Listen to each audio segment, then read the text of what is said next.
Susana, I know that you lost your parents when you were quite young, and I was so struck that for a person who was raised with very minimal resources, you have this vast reservoir of love and resources available to you that you give to so many other people. And in the chapter, you really talk about how your parents had incredible values that they passed down to you. So I want to know what part of your experiences have led you to your work here, and what were the values that your parents passed down to you? Thank you. Before I answer your question, I also want to say thank you to you all for this event. Thank you to Jill and yourself for having me here. It's truly a pleasure to be here. As you mentioned, and before I actually answer your question, I want to share something with you all that's actually a little secret. A lot of the people I work with on a day-to-day, and for the last 8 years of my life, don't know that reality of my past, don't know that I was orphaned at the age of 11.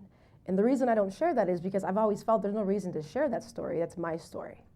But now I've learned that actually those moments in my life have been a great opportunity to really mold the woman that I am today. And the foundation that my parents gave me was all about love, compassion, and respect. And that is the foundation I work on a daily basis. That's where I build from. So while I've lived my life without my parents, who are the core of my foundation, I'm very lucky to live and work with many people in the Central Valley trying to fight for the most basic thing in this world, which is water. But as a foundation, my experiences have truly formed the person I am today, and for that I'm ever grateful.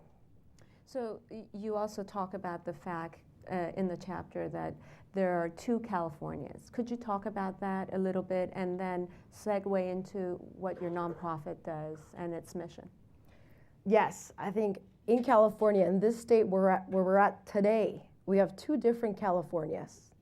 And the one I live in, take for example, imagining sending your child to school where the water fountain is shut down and there's laminated signs above the water fountain saying you can't drink the water because, and it's laminated because we have nitrates or because we have DVCP in the water. So that child is not able to drink the tap water. Or imagine today having to warn your child not to swallow the water while they brush their teeth.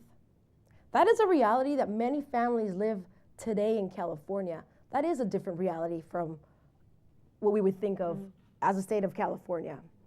Today in California, approximately over 1 million people are exposed to illegal and unsafe levels of contaminants found in their tap water.